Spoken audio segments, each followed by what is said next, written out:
Welcome back, everybody. Sarcasm Speaks, Jared and Bob here.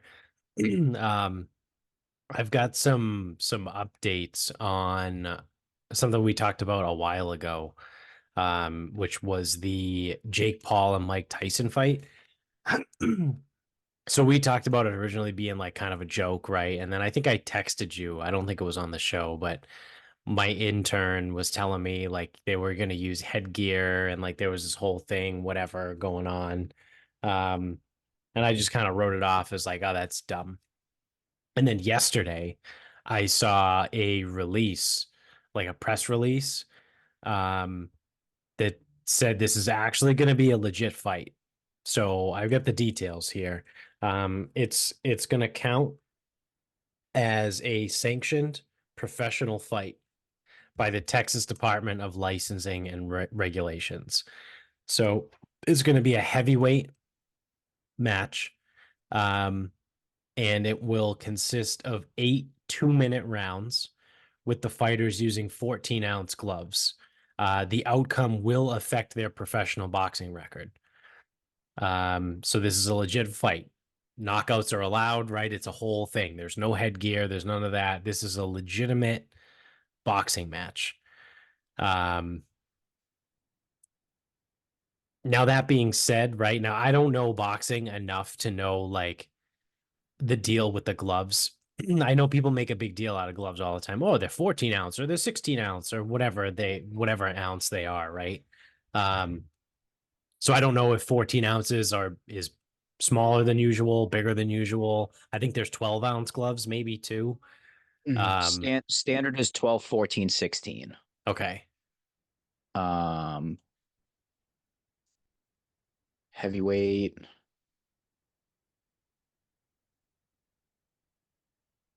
Yeah, it still said in quick Googling, like again, I'm not looking into this. Right. Um, could be a 12, 14, 16. Okay. So it's within the realm of normalcy, right? 14 ounces is fine. So I guess to answer my question, it is neither larger than normal or smaller than normal because it's right in the middle of the 12, 14, 16 that are the options. So, um, I don't know. It's kind of more interesting. This has become more interesting to me now that I know it's a real sanctioned actual fight. Um, it's on Netflix. So I think we talked a little bit about that, right? Like, I don't know if it's still going to be a pay-per-view through Netflix. Like, I don't know how that's going to work because Netflix only gets their money from their monthly subscription. So, like, are they just going to be cool with that?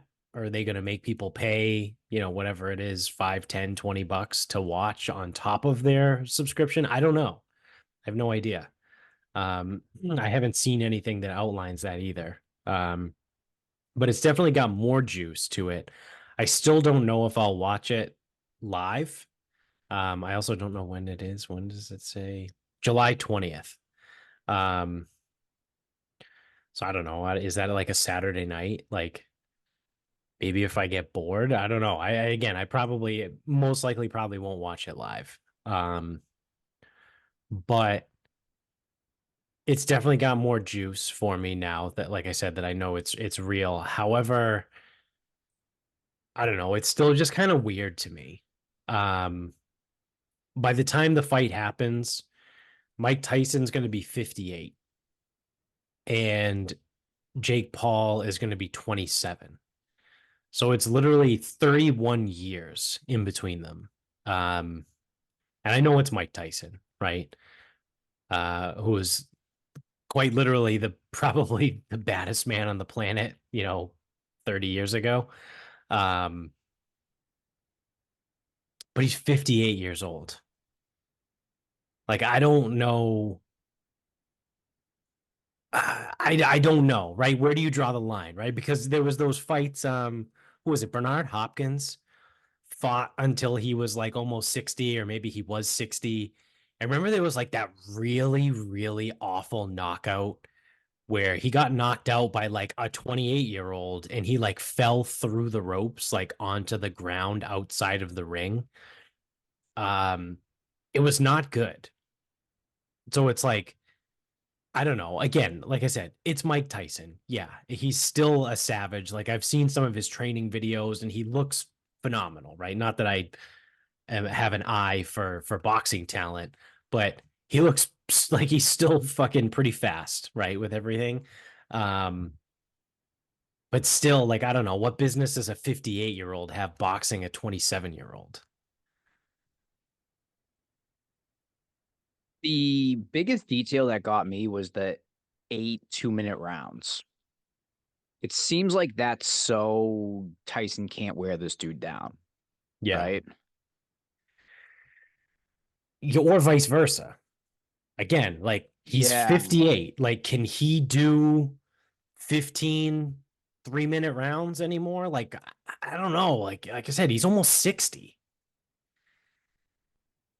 Like Yeah, it's how just like who's gonna be wearing who down? Like, like normally, like I said, 20 years ago, yeah, it would prevent Tyson from wearing him down, but like well, Tyson. Well, 20 years ago, Tyson wouldn't wear him down. He would just that wasn't fucking knock part him of out. Tyson's game. That was never part of Tyson's game in his prime. He needed one round.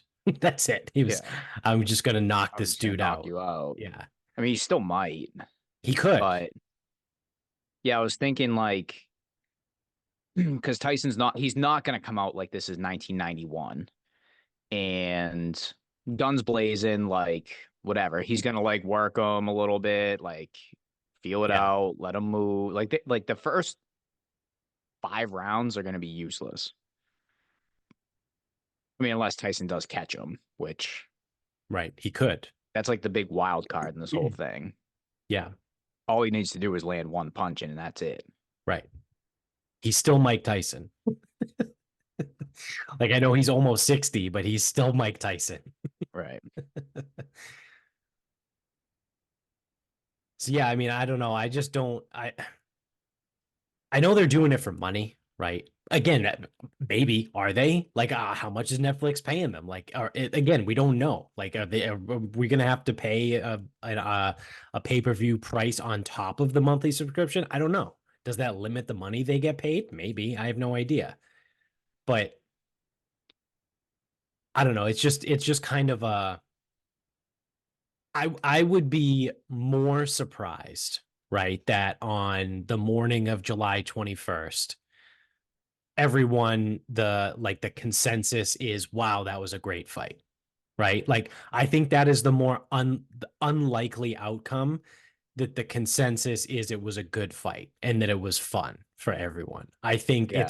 it's No. more likely that people are upset about it some way, right? Because in a way, if Jake Paul knocks out Mike Tyson or beats Mike Tyson, it's like, dude, you just beat Mike, like you beat Mike Tyson, like you're kind of a dick, right? Like he's 60 years old, or you know what I mean? Like there's that So that's the angle thing. to It's like it. you didn't. It's like he's 58. That's not the real Mike Tyson. Right. It's 8 2-minute rounds. Right. Like they're both in a lose lose situation And then if outside of Mike cash. Tyson wins, or especially if Mike Tyson knocks him out, then it's like, Well, yeah, you're Mike Tyson. yeah, well, it's Mike Tyson. Yeah, exactly. And it's like, okay, well, is how legit is Jake Paul, right? Like it calls his legitimacy into question because you just got beat by a 60-year-old, Yeah, right? And in there's got to be a lot of money. Uh, Probably from sponsorship, I would imagine. yeah, Like whoever the ring sponsor is and stuff like I would that. imagine the ring sponsor is probably Prime because that's the Paul brothers company. Like those drinks, like the sports drinks. Yeah, but someone's gonna have to pony up. Yeah, Like Prime's gonna have to that's fine if it is, but Prime's gonna have to pay cash for that, right, right. which is indirectly a Yeah. really brilliant thing No, because I don't know then that for sure, right? Like I don't I know don't think that it will be. 100% that Prime will I be. think it'll be something bigger. I don't know Prime will what. probably be one of the sponsors. Yeah.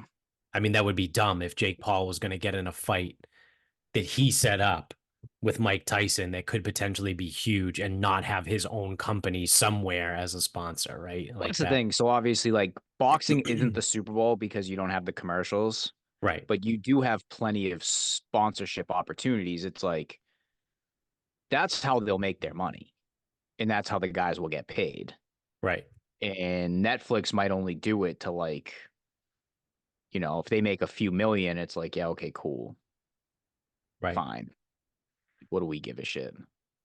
Yeah, maybe they look at it like they'll get more subscriptions just for that one fight. So like instead of like your traditional pay-per-view, right? Like they pay the $15 for the Netflix subscription and then cancel it immediately after, right? Like maybe that's your purse. Like maybe they have obviously it's not an exact science, right? But maybe they say, the winner gets a percentage of all signups, 10 days prior to the fight happening or something like that. You know what I mean? Like maybe because maybe you do some math and figure out whatever algorithm spits out like, oh, people are most likely to sign up within 10 days of this happening, right? So like you get a percentage of all those signups, where obviously it's not 100% of those people that signed up in the 10 days prior are doing it to watch the fight, but some of them are, right?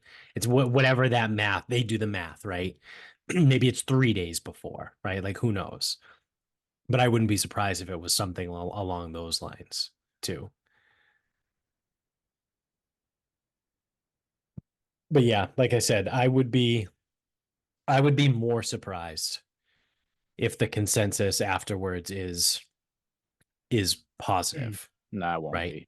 I think it's most likely to be negative. Like something's gonna go, like it would be really boring if it went to decision, right? And like if I think the worst situation possible for like hype wise is Jake Paul wins by decision. What decision? Yeah, yeah. Yeah, if he wins by split decision, right? Because then it's like, okay, like nothing really happened, right? Like no one got knocked out. The fight went the distance. It was only 8 2-minute rounds. So it was like half of a real fight. And then okay, whoop de doo, right? The 27-year-old beat the 58-year-old in 8 rounds of 2-minute rounds, right? Like there's nothing there, right? Like there's no excitement around that at all. Which, that being said, that's probably exactly what's going to happen. Is Jake Paul will probably win in a split decision, and then everyone's going to say, "Wow, that was stupid." Yeah, I was gonna say, I just don't foresee myself watching this. Yeah, like I said, I probably won't watch it live, but because it's on Netflix, I'm assuming it's going to live on Netflix afterwards.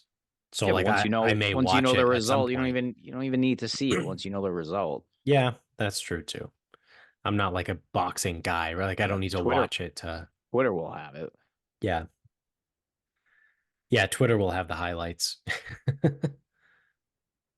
So, but yeah, I just thought it was interesting. Like I said, I saw the details come out on that. So, um kind of similarly, this is like almost breaking news, especially for like the frequency that we talk about uh sports betting on this show. I don't know if you saw this yet, but Dave and Buster's just announced that they're going to allow people to place legitimate wagers with real actual money on the arcade games in their facilities. So there's going to be like a separate app that you download at Dave and Buster's to gamble on, like, I don't even know what you would gamble, right? Like of the two people like playing against like the basketball thing where you just shoot against each other, like who's gonna win, right? Like you're Yeah, just it's gonna like bet on that. totals. Are there totals? Like, do you have to It, handicap that? yeah, or like the setups where they have like the four, it's not Gran Turismo, but it's like the race car ones. There's like the set of four of them all together. Like you're just gonna bet on who comes in at the highest position. Like can you bet an exacta, right? You're gonna have people throwing skee ball games. Oh yeah, yeah. Yeah, So I'm gonna be honest. people are gonna be fixing skee ball This is a games. really, really Terrible so it's idea. This so is an it's it's awful idea. it's a bad idea and it's a stupid idea. Yeah, And yes, those are different terms. true. Yeah. 'Cause it's a bad idea because you're almost like giving the okay to gamble on things that can't really be regulated, right? True. Yeah. That's the biggest thing with gaming is everything's regulated. Well, again, if like how do you bet on the arcade games? I mean, you're gonna have to have what, like a handicap system or a ranking system? Like Yeah. it's like, oh well, Jimmy Five, he's a +8 in skee ball. Like how are you gonna do that? Yeah. And then it's a stupid idea because you you can't gamble on like how the fuck do you gamble on an arcade game? Like who's gonna win laser tag? Yeah. Yeah. What team is gonna win laser tag, right? Like I can't imagine. So I'm reading through a an article right now that's kind of like it gives the high level details here of what's going on. So Dave and Buster's introduced an upcoming feature that will allow patrons wager on its arcade games via the company's app. The gambling functionality is expected to start in the coming months. They go on to talk about some other stuff. The company they're working with is Lucra. It's a new, exciting new gaming platform for our customers. This partnership gives our loyalty members real time, unrivaled gaming experiences and reinforces our commitment to continuing and elevating our customer experience through innovative, cutting edge technology. Okay, so it's a move that allows America's love of gambling, whatever goes on. Has company has 225 venues in North America. So while the terms bet and wager were carefully excluded from the announcement, Lucra runs what it is called real money contests, which are essentially the same thing. Because the bets are placed on skill based games rather than games of chance, Lucra does not face the same regulations as gambling operations.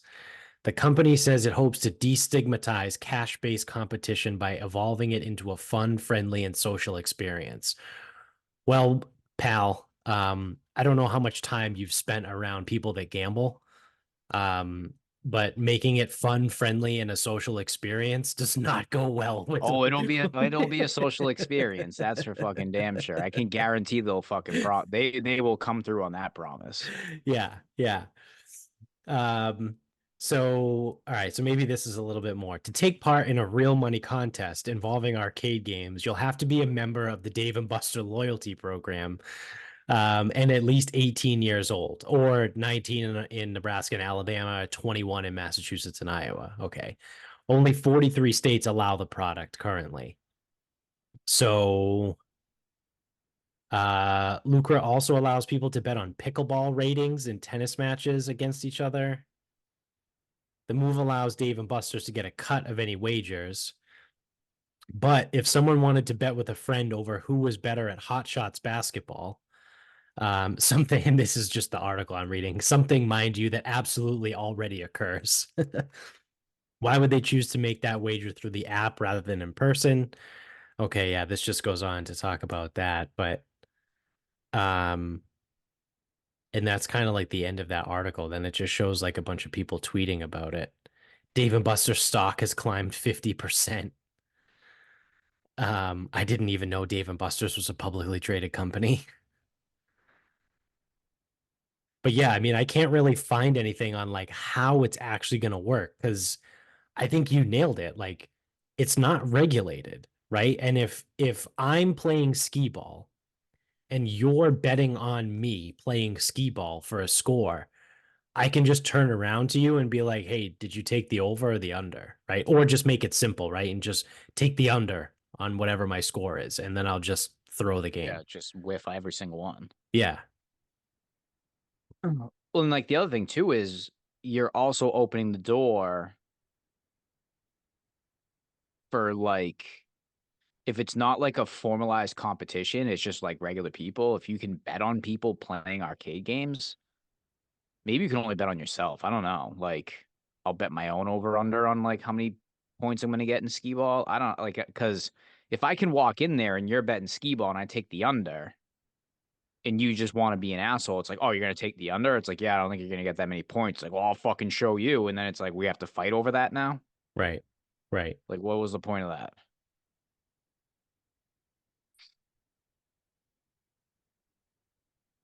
Yeah, I mean, I understand the whole like you have to be a Dave and Buster's loyalty member because that'll at least weed out like, random degenerates just rolling into a Dave and Buster's trying to just Yeah. gamble on stuff. But still, like, how hard is it to sign up for the Dave and Buster's loyalty program? Like, if someone really wanted to do it, like, I'm sure they could do it pretty easily. Yeah. The other thing too is if it's not regulated by the government, you just fake it. It's not that hard. Yeah. Yeah. I The mean, reason I'm you can't get also like, I don't understand like the whole thing where it says like skill-based games are not subject to the same rules or regulations as like slot machines or other types of gambling. um yeah, I think that's where it fits in. I think that's where some things fit in with like the fantasy sport thing. Okay. Yeah. Yeah.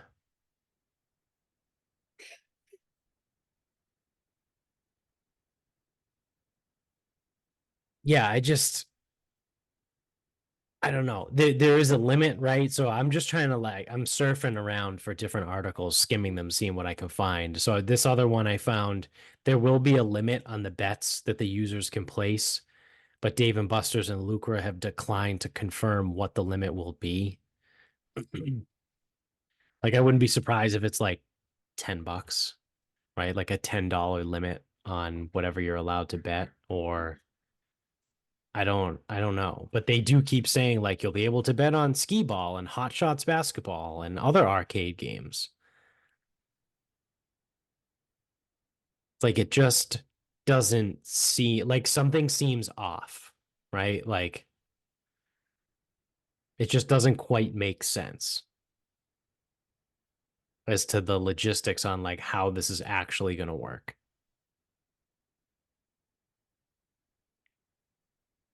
And I'm not finding anything in any of these articles about that, like how specifically you'll be able to do it. Are you looking through? No. I'm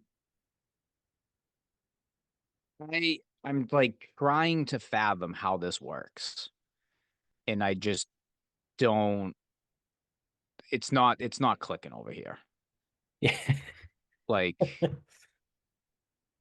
I'm just yeah, I'm at a bit of a loss on this one. I don't get it. Yeah. So It's bad and stupid. bad and stupid. Yeah. Um,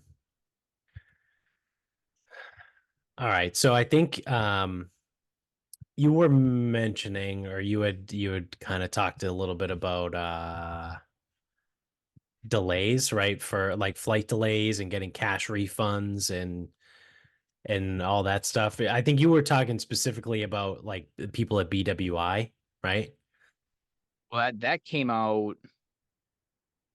I don't know. You guys, someone sent it in the group, probably Jones. Yeah. When was the 24th? Last week.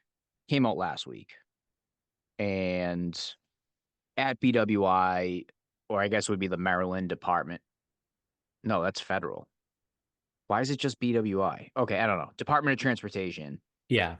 Well, I said at think there were BW. two, I don't know if there were two different things or not, but eventually, like the federal government passed a law or regulation, whatever you want to call it, that if a flight is delayed for more than 3 hours domestically or 6 hours internationally, the airlines are required to provide a cash refund, Is that just at not a voucher. BWI? Is that just No, BWI or is that everywhere? no. I think initially BWI might have done that. Like they might have got tipped off that it was coming, right? So like maybe BWI like made that its policy, and then like or four days later, the federal government came out and did it. or maybe just because this is a Baltimore news whatever Oh, yeah, that could, outlet. yeah, that's true too. That could also be the answer. Yeah. So the only thing though is you do have to choose not to fly. That is like the one sort of uh detail in this whole thing. So yes, if you are delayed for 3 hours domestic or 6 hours international, you can get a refund if you choose not to fly. Right. So I think at least with that, it's a step in the right direction, right? Because um you're like it's like traveling's just like a kind of a bit of a mess anyway. And then if you're gonna have shit getting delayed all the time, and it's like I don't know what every airport's like. I mean, I think luckily Boston's pretty good. I think it really kind of comes down to certain airlines and certain routes Yeah. that you get problems with. Um, Yeah, I mean, we talked about it before, right? With airlines, it depends on the like the actual airline and the trip, right? Like we said, like they might take one plane and turn it around between Tampa and Boston like four times in a day. Like the crew literally gets on at 5 a.m. in Boston, flies down to Tampa, they unload, they load back up, they fly back to Boston, right? They do the rinse and repeat, and then they fly back to Tampa, right? Like that one plane might make three trips between, two spots in a day. Like those flights are a lot less likely to get canceled and have issues. It's like the one off, like Boston to Omaha, Nebraska, right? Like there's only one flight a day and like two airlines that do it. And it's like, all right, that's the flight that's most likely to get fucked up. they're also saying airlines are required to give refunds if your bags are lost and not delivered within 12 hours. So if they get lost, they're not going to get delivered within 12 hours. So good. So refund Yeah. there. Yeah. Hopefully it's like not just the bag fee. Cause I mean, like $30 away, or I guess it would only be like $30, $35. And if you're Mosaic, you don't pay. Right. That's JetBlue, obviously. Right. Right. First class, you don't pay. So hopefully that gets bolstered a little bit. Um, I think it would also be a lot to refund the whole flight. Yeah. For lost luggage. Although I guess some of the flights it's very reasonable because it's like if you're 330 round trip, that's only a buck 65 away. Yeah. That's not too bad because they lost your shit, right? Right. Like Right. buck 65 to shut up about it, fine. Yeah. Um, broken Wi-Fi or or services unavailable, that's a thing. So now here's my only sort of thing, right? Um, obviously this is good. I got no issues. I'm big fan. Like anything that like starts to hold the airlines a little bit more accountable, I'm Right. good with. Right. What do you think the trickle down effect is though? Oh, the prices are going to go up. Yeah, tickets just went up Yeah. because now they know and if you're on what's considered like a high risk route, that ticket's going to be fucking crazy Yeah. or it's not going to be available knowing Right. that they might have to refund it. Right. Although I'm trying to think. I'm like thinking about this on the fly. I did think like in general. So like take Boston to fucking DCA, and like I'm sure that flight is frequent. Like all airlines, two big airports. It's a short flight. People need to go from Boston to DC, vice versa. You could add like $25 to every single ticket, and you will significantly cover any losses incurred Right. when there's a delay. Because that's the other thing is if you're sitting at the airport and it goes, oh, it's gonna be a 4 hour delay. Are you leaving that airport? Right. Right. I'm Yeah, probably no, not. that's true because the the important point, like you had mentioned, is you have to not take the flight. So if the Right. flight gets delayed 4 hours and you get on the flight, you don't get a You don't get your refund. money. You don't get shit. Yeah, you don't get your cash payment, right? Like if you get a 4 hour delay and you cancel, then you get your money back. Right. Yeah. So yeah, I mean, I guess that does make sense, right? That they would just increase Well, so that's all tickets will go up to cover any now losses. to cover the And people that's going to be like, oh, I'm going to take my cash. Right. yeah. And it's like, okay, you're just going to book another flight. And Well, like, and if there's like an outright cancel, then they have to refund the whole flight too. So like exactly. that's gonna get Yeah. that'll get expensive from time to time. And then if they do jack up prices, But I mean, there's a if they number cancel a somewhere. flight, well, no, I guess because they would just give vouchers, right? Or points or whatever the airline wants to do. Because I was going to say, if they cancel the flight under the previous rule, like they're still losing money anyway, but technically Oh not yeah. really because they're Because giving you're just you gonna take another flight. they're giving you the money as a voucher. It's basically like getting a store credit, right? Like if you're gonna Yeah. like if you return something at Lowe's without a receipt, they just give you store credit, right? Like that's basically what you would get from an airline. But still, to them, like yeah, I mean, it's kind of losing the money, but like they're not giving you money, right? As like, oh, it's cash. It's just as good as money, just like Yogi Berra used to say. But yeah, like I like yeah, it's tough. It's kind of tough to like wrap your head around, right? Because if they did cancel the flight before, like they're still losing out. Yeah. Like So I they guess have to, the cancellations is a bad example, but yeah, yeah, I mean if something's gonna be like a long delay and you're in like a legitimate airport, it's like, oh no, it's gonna be delayed like 4 hours. It's like, well, let me hop on a different airline and see what the deal is there. right, right. But I think any level of accountability is a good thing. Now, it's not going to fix the world's problems, but Right. the airlines will have to like be a little bit better, slightly. Yeah, I agree. I agree. It's definitely a step in the right direction. So, all right, let's see what else we got going on here. Oh, we got the Rock and Roll Hall of Fame. So, yeah, why I put that in there is just to go over how appalling the actual candidates, or I guess eligible Just artists, 2025, right? Like who's 2025. who's eligible for votes, not who's going in this year. No. It's not who's going in. It's eligible artists in Okay. 2025. And I'm just gonna read down the list that some dude fucking put up. Three Doors Down, A Perfect Circle, All American Rejects, Dashboard Confessional, Disturbed, Good Charlotte, Gorillaz, Interpol, Lifehouse, Linkin Park, But Nelly Furtado, Pink, Rise Against, Sean Paul, Sufjan Stevens, and Taking Back Sunday. wow. Now Those are the only people that are eligible.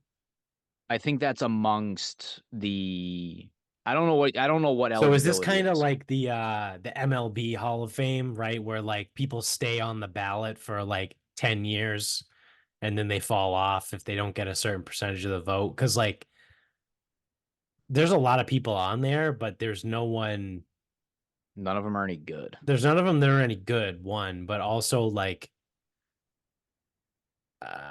what's the criteria of becoming eligible? Is it like in sports, right? Because obviously sports is the only thing I have to relate it to.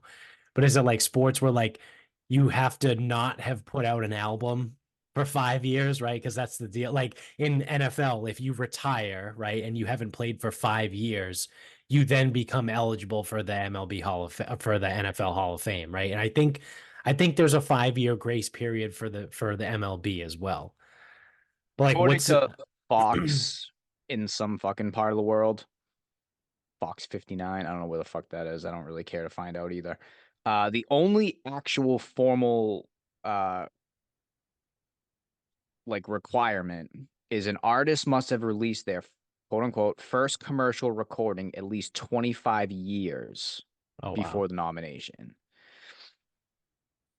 So it doesn't Well, that makes sense really because all those names that you just said, I was like, 25 these years, like these are all nine, from the early 2000s. 99, Yeah. 99 or earlier. Yeah. Yeah, Three Doors Down, Lifehouse. Dude, like Nelly Furtado. Nelly Furtado is a good one. That Yeah. one is like, She had one song. that's what I Stupid remember. I'm Like a Bird song. That's what I remember. Yeah. Just the one. I don't even know who A Perfect Circle is. Yeah, never heard of him. Like Dashboard Confession. Were they even good then? No, they were not. A Good Charlotte. Like they were pretty No. popular, but So like, Good Charlotte was popular at the time because the music was trash. yeah. So it's like if there was a punk pop Hall of Fame or a Yeah. mid 2000s music Hall of Fame, yeah, they'd be in. Yeah. Yeah. But They a were rock and roll. huge. So like how far away from the Beatles would they be? Like would they Oh be God. like in the same hallway or the same wing? They would be in the basement Like what the fuck are we talking about here? next to like the boiler. And then it's like I know obviously I got my fucking thoughts on Linkin Park, but Is even like this, if even Linkin Park was just like they took new metal and like kind of made it better. yeah, Like they didn't do anything original at all. Nelly wasn't even the best rapper of his time. Not even close. Like no, not even remotely close. no. I actually don't even think Nelly was very good. Now he was popular. Right, he was. Like Is this going to be what year was it? Was it Harold Baines. 2018? Oh, was it 2018 or 2019 where there was no one? There was Oh, no it no should be. one. I mean, if this is what we're talking about, it should be no one. Because like if you want to if you even want me to like say I was like being paid and like hey, you have to make the argument for some of these bands. So Kryptonite was one of the better songs or one of the more popular songs in probably like 2003. 2021 was the year no one was elected to the MLB Hall Perfect. of That's Fame. how this should fucking be. All American Rejects, Dashboard Confessional, nothing significant enough to even have this conversation. Disturbed, Down with the Sickness. I mean, if you want to talk about like rounding out a gym playlist, like that is Disturbed. Right, So right. for their influence to workout playlists, sure, I guess. Um, Good Charlotte was one of those like pop punk, like kind of pioneers, even though, you know, they really weren't that good. Yeah. Gorillaz had one song, and I couldn't tell you one other thing that they did. Interpol, don't know who they are. Lifehouse, are you shitting me? Like you fucking kidding me? In all actuality, Yeah.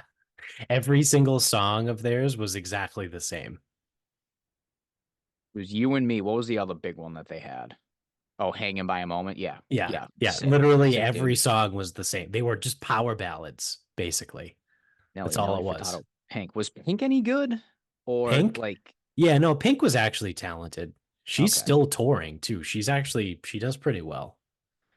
I actually think I'm on this list. Rise Against is fine, but like not there's nothing like they don't like they're a fine band and I don't mind listening to them, but what do they do? They don't do anything. They're just Yeah. a band. Yeah. Taking Back Sunday, probably the same conversation as Good Charlotte. Um, Sean Paul might be the most significant person on this list.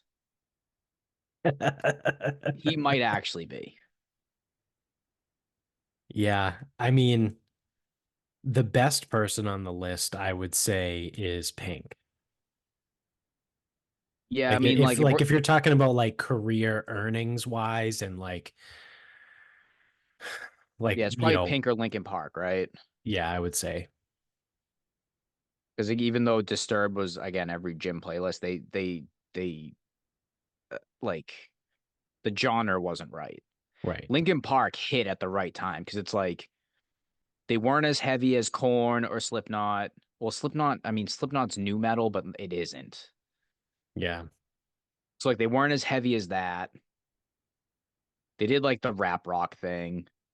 They were better than Limp Bizkit. Not that that Um, bar was set very high, but I think Limp Bizkit's making a comeback. It's playing an awful lot at the gym. I don't know why. Um, I mean, Country Grammar probably sold a fucking like an absolute like that might be the most successful album from Nelly. yeah, I would imagine that that's probably the highest selling album out of any of these artists, but that's all he had. right. It was just that one album. Yeah, so I mean, who burned the hottest, right? It was probably Nelly. But who's burned for the longest and had like the most career success is probably Pink. Yeah, I would. Yeah, and I would just think Linkin Park, and the only reason I would even consider Linkin Park in the argument is because Linkin Park probably burned just long enough to maximize everything. Right, And like they were in the Transformers movies, like the whole thing. right, right. They did the So crossover with Jay-Z. they're not going to have the crazy longevity, Right. but I think they were around long enough to earn probably more than anybody else. Maybe. Although, where the fuck is Sean Paul from? Is he like Jamaican or some shit? Somewhere in the Caribbean. He's a Jamaican DJ. I wouldn't be surprised if his career earnings are fucking really stupid. How do I find that shit out? Sean Paul He's career. 51. Holy shit. Oh, Um, 25 million's not going to get it done, dude. Sorry. yeah. I'm on his Wikipedia trying to see like his career, Sean Paul discography. Linkin Park has done 70 million albums. Um, is that like a lot? That doesn't feel like a lot. It doesn't feel like a lot. 70 million doesn't seem like a lot for as That doesn't long as see. Linkin Park has been around. Yeah, no, that doesn't sound like a lot at all. No. So I could tell you this obviously isn't the same, but um for Sean Paul on his Wikipedia, Cheap Thrills, Rockabye, and No Lie each have over 1 billion views on YouTube, and Rockabye has 2.7 billion views. So obviously that's not album purchases, but if you're talking about 2.7 billion views, 70 million albums doesn't sound like a lot for Linkin Park. Again, especially since they've been doing it for 25 years. This isn't going to be good. I just pulled Pink. Yikes, this is not going to be a lot. 60. 60? 60 million Really? albums. Maybe those are big numbers then. Like I have nothing to reference. Also, like I just pulled okay, so I don't know her albums, which is fine. So her first one did 2.3 in the US. Uh her second one did 5.6 in the US. She doesn't hit a million again until her fourth. Her fifth does 1.9, 1.8, and then she doesn't do a million again. Um Linkin Park's albums, their first one did 13.5 in the US, 8.5 in the US, 30, 57, 77. Dude, they did more than 70. Even Wikipedia's math doesn't check out. They did like 80 um worldwide. I don't see how anyone else on that list covers that if Pink didn't. And the only kicker would be Sean Paul because he's Jamaican, he's a different genre. Right. He's the one who's actually unique in that list. Like he Right. was Pitbull before Pitbull. Yeah. Now Pitbull out succeeded him, but Sean Paul was that first.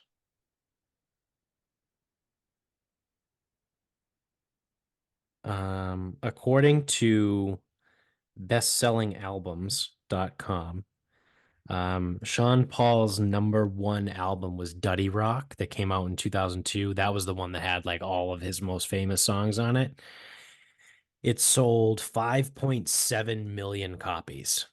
In the It US or total? doesn't say. Okay, because that's not a lot, as my research is showing me. Right. Um,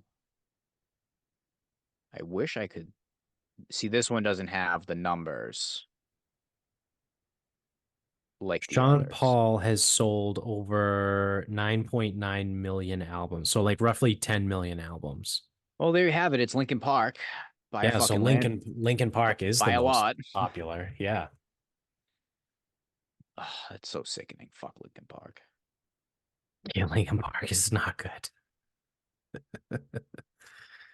What is like a good like what how many albums has Jay-Z sold? Well, Imagine it's I like will. 68 million. Lincoln Park has outsold them.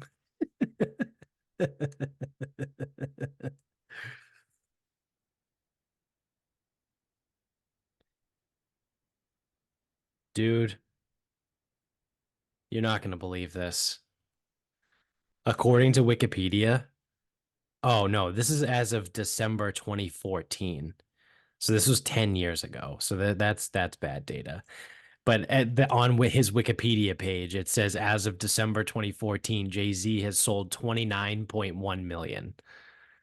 So I also, dude, Linkin Park's going in the Hall of Fame. Fuck. I need to like try to do some quick math in my head because I just pulled up the Foo Fighters just to kind of get an idea Yeah. of like, because I don't think there's would there be another modern band that's sold as much as the Foo Fighters, do you think? Um, the only one that would probably come close would be Pearl Jam. Yeah, They're a little bit they're a little before bit Foo older Fighters, though. though. They're Because like older, yeah. because I was gonna say like obviously like the Metallicas, the AC/DCs, the Guns N' Roses of the world, but like Right. that's not a fair That's fight. a different genre. I'm It's a sorry. different That's a era. different generation. That's the word I was looking for. Not Yeah. genre. It's a generation.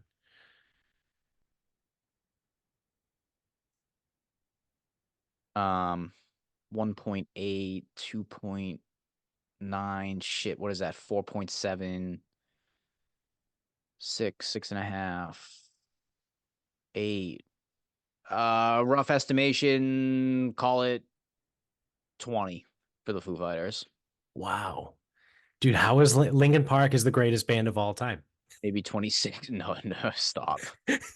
If you go by record sales.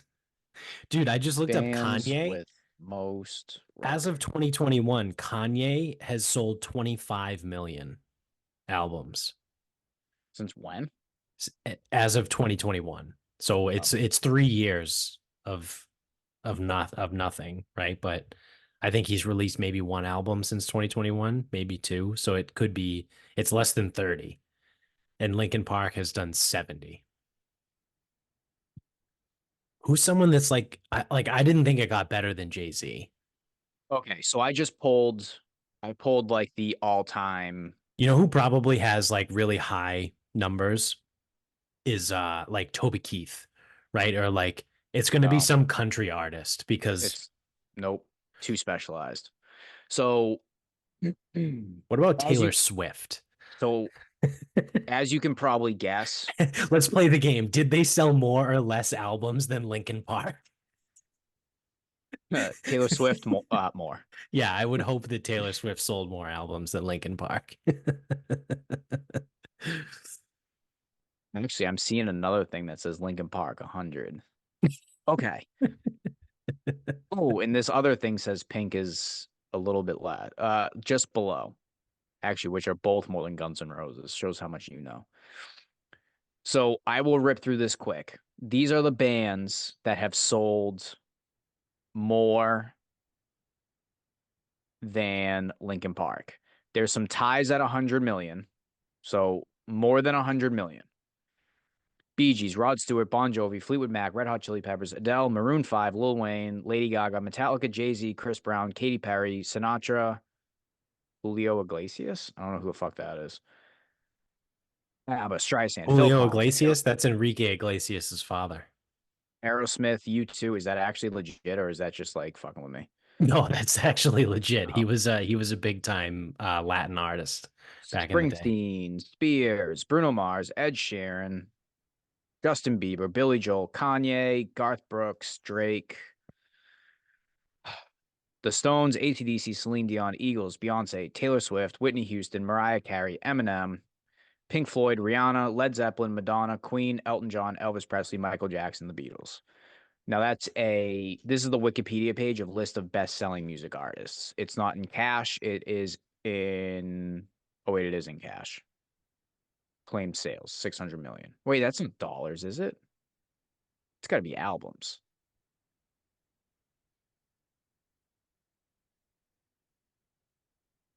Anywho, that's what we're working with. Yeah, so the Beatles have sold 600 million albums. Yeah. I think it's albums. I don't think that's Hmm. dollars. No, I think it's albums. Michael Jackson's 500, that makes sense. Elvis, yeah. Yeah, I mean, Queen is kind of surprising. I didn't realize they were as popular as they were. Like, obviously, I know they're good and I like Queen, but I didn't think they were like top five selling artist of all time good. Right.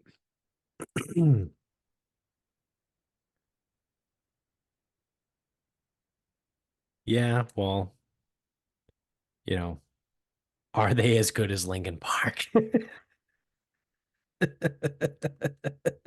Also, definitely some conflicting numbers there too, but Yeah, yeah. that's fucking gross.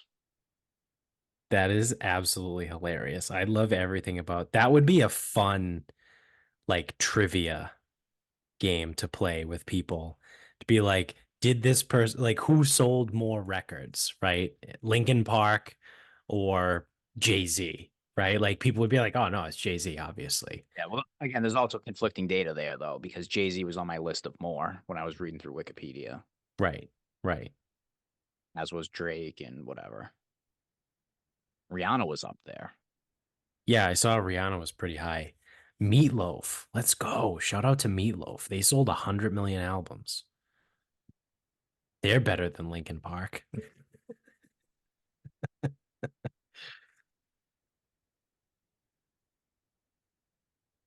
So yeah, I don't know. That's funny. I like stuff like that because it's like what, especially like we started out being like, oh, Linkin Park sold 70. I wonder what everyone else. So someone good like Pink, and it's like, oh shit, she's only done 60. Yeah,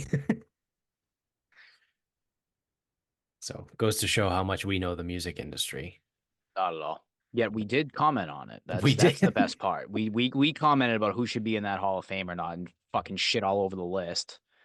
When Linkin Park is like a top fucking 10% selling artist of all time. Yeah, it was fantastic. We both just bought in like, oh, 70 million. That doesn't seem like a lot. There's no way that's a lot.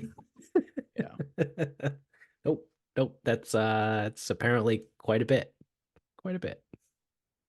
So yeah, congrats to Linkin Park to make it into the Rock and Roll Hall of Fame. Yeah.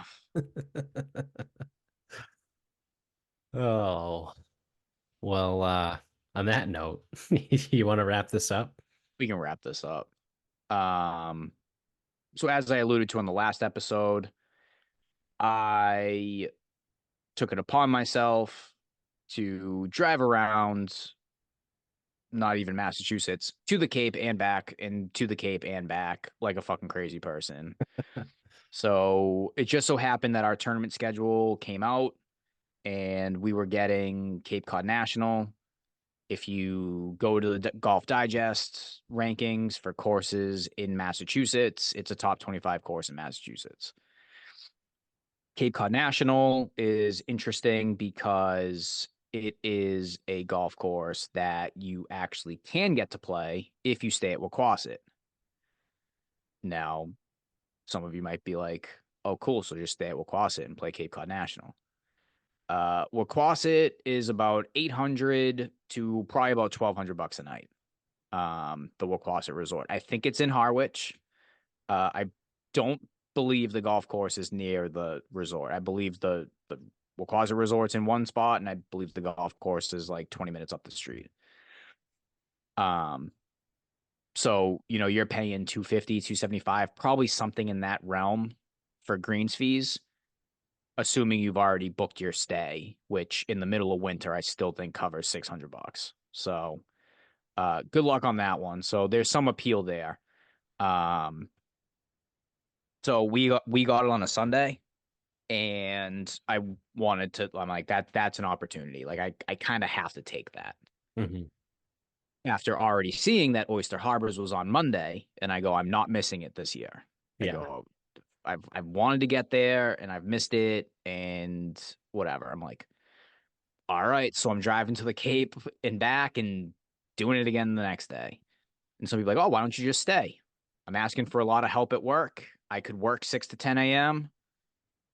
It helps out fucking cunt bag, and it allows me to kind of like do my part a little bit too. So I figured I'll come back and work. Like, no Yeah. problem. Yeah. So yeah, I mean, uneventful. I mean, it's a lot of driving, but I'm sure some people have probably done dumber shit than I've done.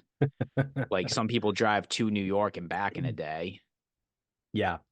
Um, Well, Derek used to drive from Bridgewater to home and back in a day, like his home in yeah, like so that's probably every bit of West nowhere. 245 or Yeah. ish. I think it was about, yeah, it was about 3 hours one way. Yeah, I was gonna say because it's south and south still, but Yeah. it's way the fuck out there. Yeah. Um, but yeah, so I mean, Cape Cod National, solid, um, good.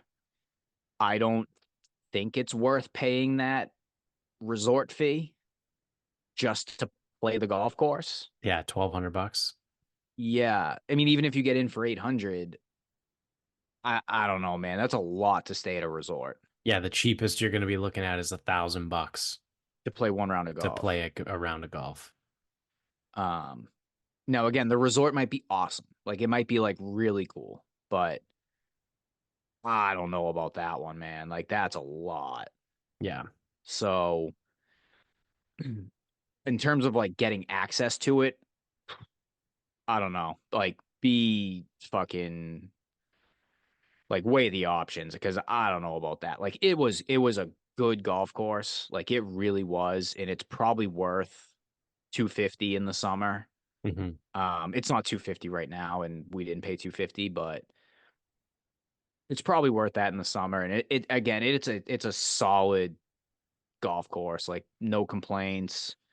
Um, Different holes, I remember them. I can walk my way through it. Uh, but nothing like really. It's just like a really good, solid spot. Yeah. Um, so then we got Oyster Harbors. Now the only thing is like they had like their greens either hadn't come back or they had punched. I don't know what happened. It was a shitty winter. So I don't hold that against the course. Yeah. Like the greens being in tough shape. It kind of is what it is. Like the winter and spring were not good. So Yeah. I it's mean, like it's still April too, it right? is Like so it's, that's the thing. It's like they haven't come back, but also it's like those were not good conditions to right. like be ready for the winter. Um Oh, that salt air. so then turn around, work till 10, drive down to Osterville, whatever the fuck. Um, and I've gone down to Osterville to play Wiano, which is right down the street. You actually drive through Wiano to get to Oyster Harbors. Hmm. So like we're on some road and then like the road's backed up. And I'm like, what the fuck is going on? I didn't realize that the Oyster Harbors is like not just a golf course, it's a whole community. So they have like this windmill when you enter. The windmill is like entering the fucking like community, not just like the parking lot to the golf course. I'm like, oh shit, okay. So, go in, get set up, whatever. I was lucky in the shotgun. I got 1B, so I played it in order, Mhm. which is always nice. And Oyster Harbors is fucking really good. It is just that is like where Cape Cod National was solid, Oyster Harbors was fucking sick. Like the cliches in Massachusetts you get are Donald Ross course. Oh, typical Donald Ross course. So I want to be careful with my words because it definitely doesn't have the views of a Eastward Ho or of the unique like land and elevation that Eastward Ho has because Eastward Ho is crazy, like crazy elevation change on the ocean. Like Eastward Ho is like that's probably still a better place. But if there was one course that I had to play every day, it would definitely be Oyster Harbors. And I think that might be true. I gotta be careful with my words. It might be true for the state. I'm not sure. Um, Now I haven't played the Country Club. I haven't played Catanset, Right. Old Sandwich. I haven't played all these spots. Right. Um, but Eastward Ho is really cool. So you get visuals, you get elevation change. It's by far the most unique piece of land. But I think Oyster Harbors would be like my go-to everyday golf course because Eastward Ho can be a fucking ass kicking. Like it can really be a hard day out there. And I just don't know if I'm looking for that every fucking day. Whereas Oyster Harbors like beats you up in like other ways. Like it's not going to be off the tee. Like you're not going to be getting wind off the ocean. Like yeah, you'll get wind. Like don't get me wrong, but much more doable. Yeah. Um, and like oh yeah, oh typical Donald Ross. I don't know, man. Like Cassett, Wiano, Plymouth, like those are typical Donald Rosses. Wannamoissett's typical Donald Ross. I'm like I don't know, man. Like Oyster Harbors seemed like a little bit flatter Yeah. than most of those plays. Like not a ton of elevation change. And really just like gives you everything off the tee, you pretty much can see all your issues. Like you look at it and go, well, if I hit it over this green, I'm fucked. And then the ball flies out of the rough and you hit it over the green and you are fucking fucked. Yeah. Um, which sometimes is it's kind of nice, like knowing it's like, oh, there's a water hazard there. Don't hit it in it. Right. Right. It's like, oh, and that green's elevated, surrounded by bunkers. Don't hit it into one of those like it's just Right. it's all right there for you.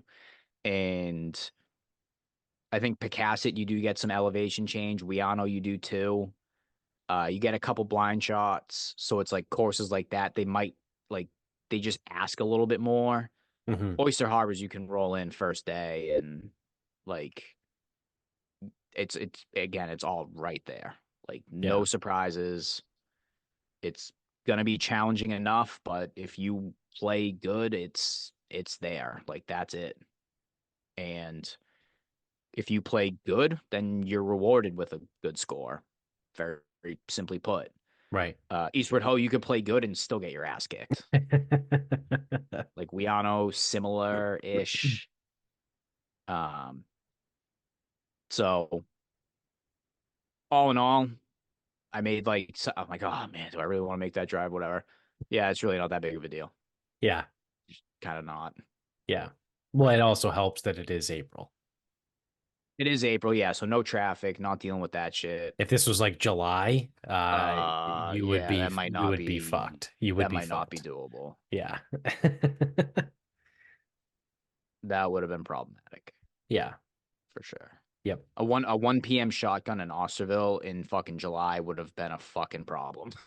Yeah. Yeah.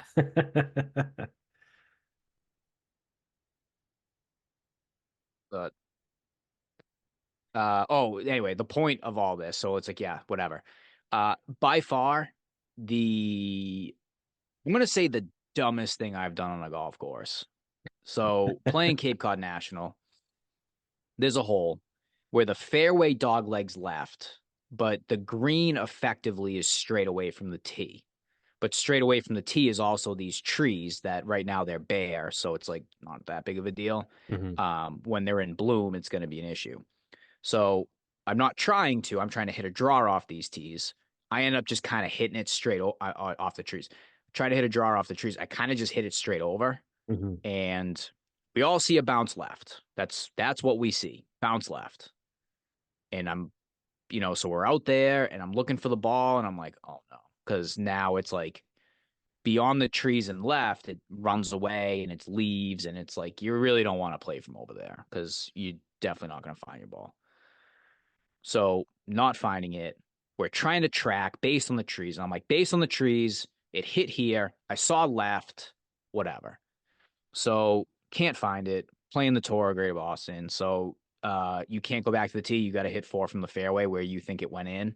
Hmm. So, I hit my fourth, um, playing up. And then one of my playing partners, because there were two balls in the fairway, the two of the guys, righties, they hit draws around the tree. They hit it on the same line. He goes, oh, hey, Bobby, your ball's actually in the middle of the fairway. I'm like, you're shitting me. I go, MD on it. He goes, yeah. Oh, I a go, doctor? I go, where the fuck are you? He goes, oh, I'm over in the rough. I go, fuck. And like one of the guys is like, whoa, no, no, no. He's like, he goes, play the second one. I go, dude, I can't play the second one. He goes, no, it's like a rules thing. We'll ask later. Play the second one in. I go, it's not gonna go this way. I already played a lost ball. Yeah. So because my dumbass didn't check the golf balls in the fairway, my ball was in the middle of the fairway. And I played a fucking lost ball. Pretty sick. And everyone's like, oh, I can't believe that kid didn't check. I go, I could have checked. Like, Yeah. Yeah. because it's like a course. Hey, it's a course we don't know. Right. Now, the magical part. Now, this is I don't understand this one bit. Over those trees and to the left is where we were looking. My ball was right of those trees. So I don't know how the fuck it got to the middle of the fairway. Couldn't Yeah. tell you. No Yeah. idea. So yeah, that sent me on a nice little spell because I was running hot at that point of triple double triple. I think triple double triple. That's fun. Yeah, it was pretty awesome. Yeah. That's I think pretty I shot solid. 13 over and I gave back 8 on those 3. That's good. Pretty awesome. Yeah.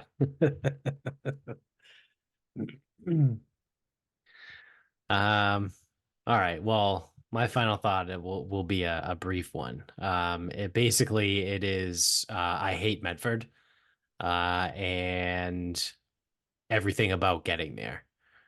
So one of our clients has a location in Medford, and we were doing interviews today, um, to hire someone new, right? Because we just had a girl that left for a new job.